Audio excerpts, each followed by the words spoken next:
예, 이런 박찬주 대장을 왜 영입하려고 했을까요? 황교안 대표까지 이제 입장이 난처해졌습니다. 그렇지만 이제 인식에 문제가 있다고 본 걸까요? 황교안 대표는 국민의 관점에서 판단해야 될 것 같다. 이렇게 사실상 영입 처리를 시사했고, 나경원 원내대표는 국민 공감 능력이 좀 떨어지는 것 같다 지적했습니다. 입장이 좀 변하고 있는 것 같죠. 정말 귀한 분이라고 소개를 했었고 배제라니요 이러면서 놀란 모습도 기억에 선합니다. 그러면서 내부 총질 말라고 경고했다가 국민의 관점에서 판단해야 한다라고 했는데 국민의 관점, 이분은 사회통념 얘기했는데 국민의 관점은 또 어느 수준으로 보고 있는지도 궁금합니다. 한번 관련된 녹취를 듣고 얘기 나눠보겠습니다. 오늘 그럼 박찬주 대장을 영입 발표해서 배제하신 것은 가장 큰 이유가 뭔가요? 지금 내 말씀 들었습니까? 배제라니요. 정말 귀한 분이에요. 싸우다 보면 이길 수도 있고 실수할 수도 있죠. 여러분 이길 때만 박수치고 실수한다고 뒤에서 총질할 겁니까? 박찬주 전 대장의 영입은 완전히 배제가 결국 국민의 관점에서 판단을 해야 될 것 같습니다. 그런 정도로 말씀드리겠습니다.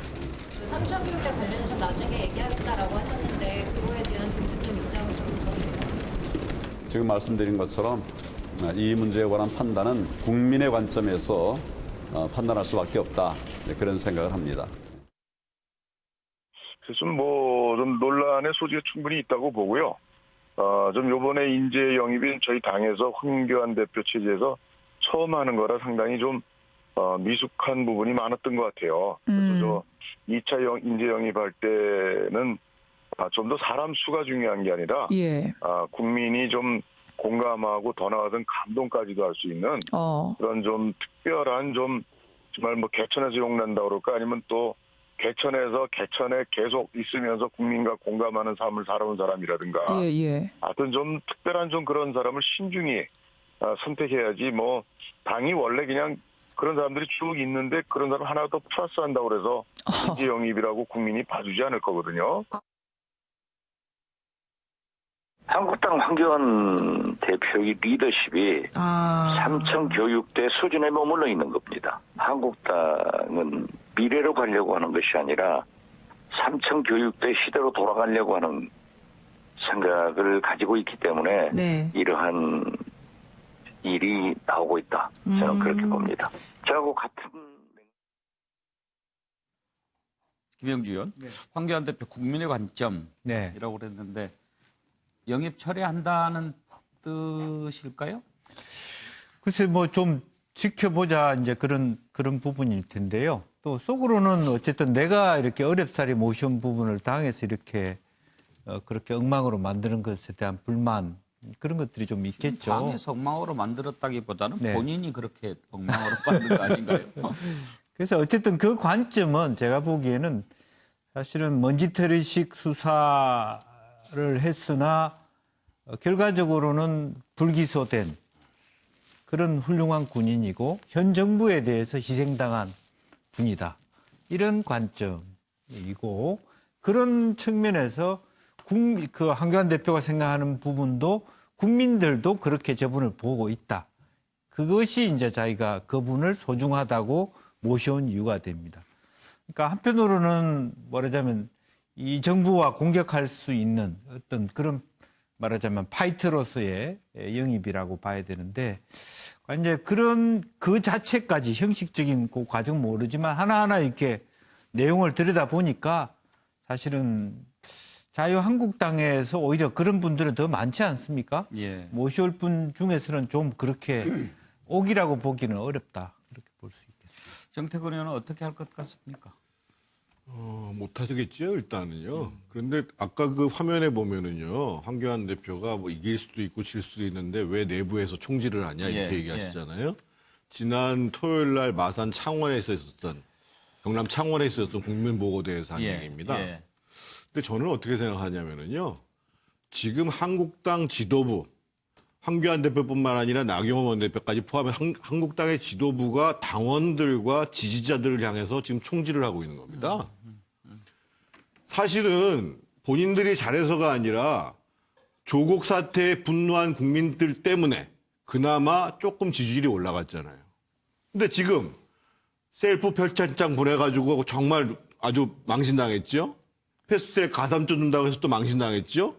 그런 다음에 본인들이 영입한다고 해서 스스로 수렁에 빠져들어가고 있어요. 그걸 며칠 가고 있는 거예요. 근데 왜 수렁에 빠졌냐? 그럼 영입하기 전에 한번 충분히 당내의 의견들을 수렴할 수 있는 그런 과정들이 있어요. 최고위원회도 있고요. 안 했잖아요. 그러면서 문제가 불거졌단 말이에요. 그러면 이 수렁은 스스로가 들어간 거예요. 스스로가. 지금 내부에서 총질을 하는 게 아니라 당원들과 지지자들을 힘들게 당 지도부가 계속 총을 쏴대고 있는 겁니다. 우리는 앞으로 나가면 안 된다고. 저는 황교안 대표도 여러 가지 정치적 경험들이 부족하셔서 어려움이 있으시겠지만 그럴 때일수록 내부가 됐던 외부가 됐던 문제가 제기되는 거에 대해서 무조건 맞서 싸우려고 하는 것이 아니라 지도자는 지도자로서 저 얘기 중에 내가 성찰해야 될 게 뭔가, 내가 변해야 될 것이 뭔가 이것을 고민하지 않으면 지도자의 사고는 아까도 제가 말씀드렸습니다. 지도자가 사고 치면 그 집단 전체가 죽게 마련입니다. 깊숙이 생각하셔야 됩니다.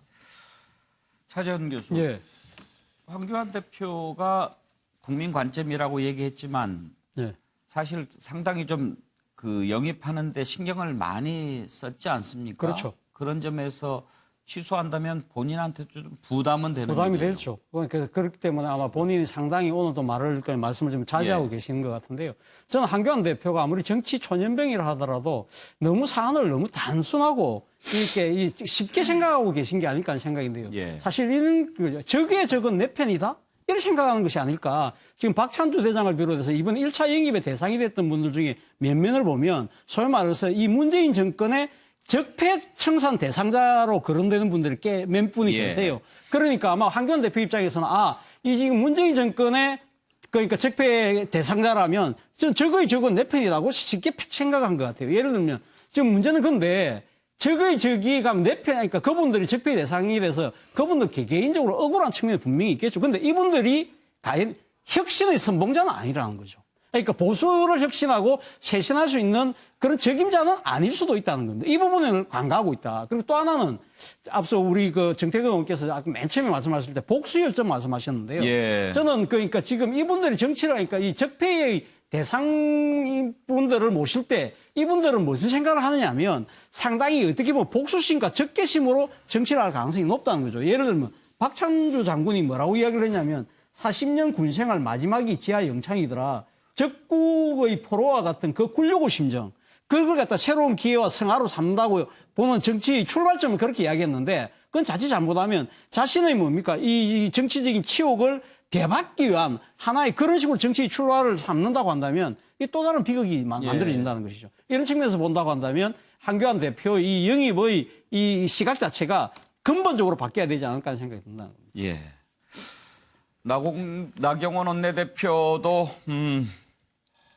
공감 능력이 좀 떨어진 것 같다 이렇게 얘기하면서 영입하기 어렵다 이런 입장을 밝혔는데요. 그 녹취도 한번 들어보겠습니다.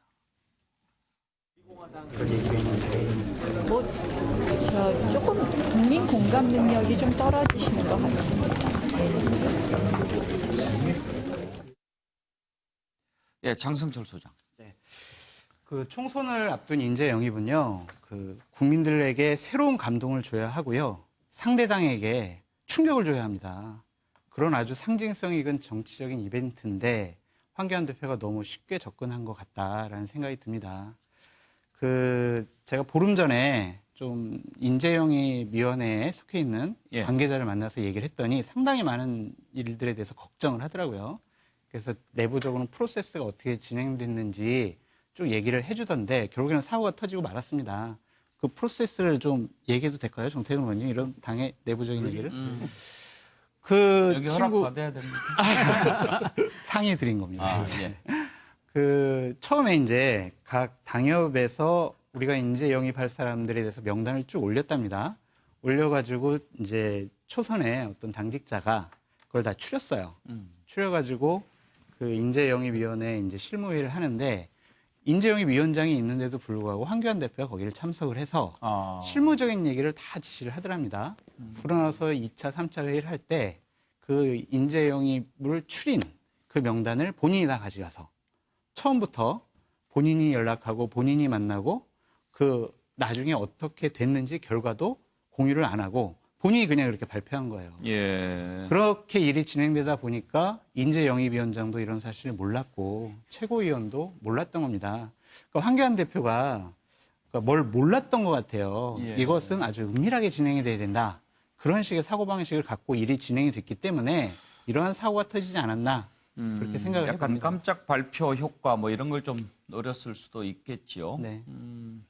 예, 지금 또 많은 패널들께서 이런 부분은 정치를 하면 안 된다 이런 얘기도 하시고 당 지도부도 좀 제고하는 것 같은데 이 틈을 타서 우리공화당의 홍문종 공동대표는 그러면 우리 당으로 이렇게 오면 좋겠다 이렇게 제의를 했다고 합니다. 그러나 본인은 갈 생각이 없다 이렇게 밝혔는데요. 그 부분 한번 잠깐 들어볼까요? 그 박찬주 대장과 전화 통화를 했습니다. 그래서 결론부터 말씀드리면 우리 공화당으로 오겠습니다 하는 말씀을 드렸고요. 박찬주 대장은 사실 오래전부터 저희 아버님 살아계실 때부터 저희와 뜻이 같았습니다. 그래서 사실은 제가 우리 공화당 올 때 박찬주 대장하고 통화도 하고 우리 같이 나라를 위해서 애씁시다 뭐 이런 얘기를 했었어요. 근데 요즘 한국당에서 박찬주 대장한테 하는 걸 보니까 제가 화가 나서 견딜 수가 없어요. 그래서 제가 전화를 드렸어요. 이거는 아니다. 원래 생각했던 대로 우리 공화당으로 오십시오. 이렇게 말씀을 드렸고 드디어 오늘 우리가 하겠습니다. 이렇게 말씀을 하셨는데 조만간에 우리가 여러분들에게 박찬주 대장과 함께 나와서 신고하겠습니다 하는 말씀을 드립니다. 감사합니다.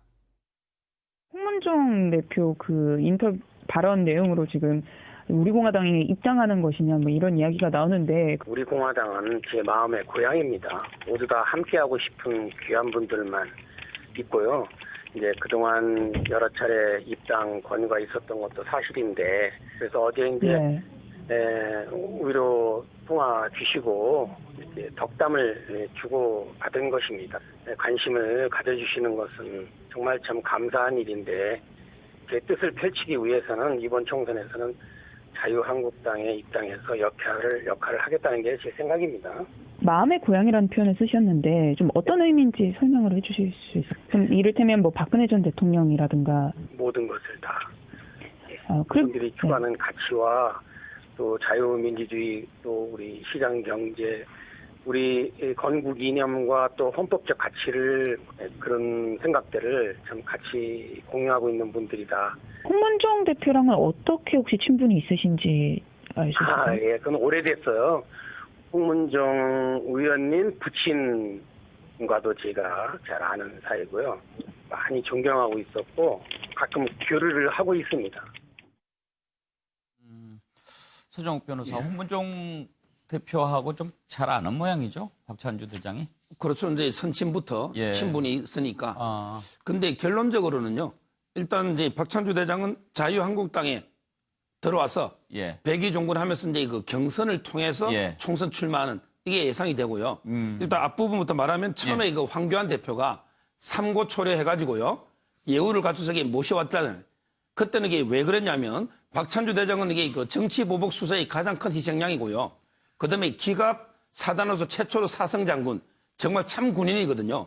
그러니까 이제 그 상징적 인물로 영입해서 처음에는 이제 비례라든지 전략 공천해가지고 예우를 갖춰 하려 했는데 지금 이게 그 좀 여러 가지 그 스텝이 좀 꼬인 거죠. 그렇지만 이게 박찬주 대장이 들어오는 걸 황교안 대표가 막을 수는 없잖아요.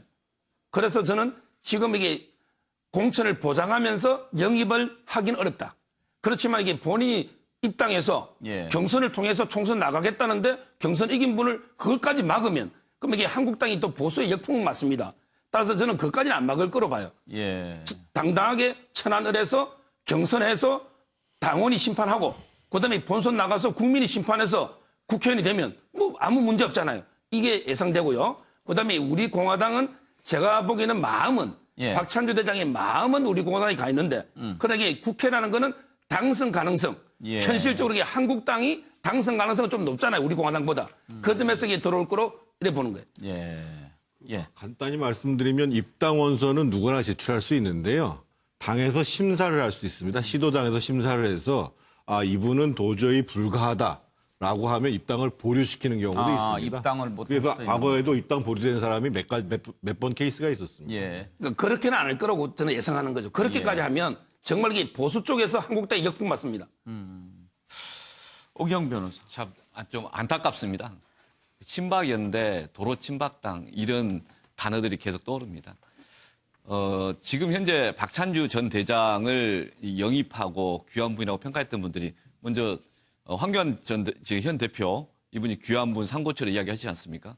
그다음에 정광훈 목사도 똑같은 이야기를 했어요. 특기부대에 함께 참여하시는 분인데 이분이 말씀하시기를 이 박찬주 대장에 대해서 홀대하는 자유한국당에 대해서 분노한다 이런 식의 말씀을 하셨고 지금 홍문종 지금 우리 공화당 대표도 박찬주 대장과의 친밀한 관계 또 같은 색깔이라고 이야기하셨는데 그러니까 이런 분들이 이렇게 모여가지고 만든 게 결국에 탄핵에 불복했던 분들의 이제 이 여러 가지 분노, 복수 그런 마음들이 모여가지고 하는 거 아니야. 이게 어찌 보면은 너무 조롱하고 냉소해서는 안 되는 상황이고 좀 안타깝고 답답하다. 제1야당이 합리적인 보수로 해서 미래를 지향하는 모습을 보여줘야 되는데 그 모습을 보여주는 게 총선 시기에는 사람의 교체와 변화로 이루어지는 거고 그 사람의 교체와 변화를 통해서 시대 정신이 뭔지 우리 사회의 합리적 보수가 어떻게 가야 될 건지를 보여줘야 되는데 그렇지 못하니까 이게 서로의 불행이다. 우리 사회에서 안타깝다 이런 생각을 합니다. 저도 사실은 이제 패널을 들어야 되는데 그냥 한마디만 하겠습니다. 사실은 우리가 지금 그 다음 총선에서 해야 될 생각은 국방개혁의 방향입니다. 사실은 육해공원 차원이 아니라 미국처럼 1군, 2군, 3군으로 정말 미래의 어떤 그 방산개혁이라든지 또 국방비리라든지 이런 부분들을 어떻게 새롭게 극복할 것이냐 하는 게 이미 MB 시절부터 왔던 여러 가지 마스터 플랜이 있어요. 근데 그런 논의에 가 있지 않고 이념적인 논의로 우파 좌파에서 군인은 우파 이렇게 가는 것이 참 안타깝다. 그 말씀만 드리고 싶습니다. 네.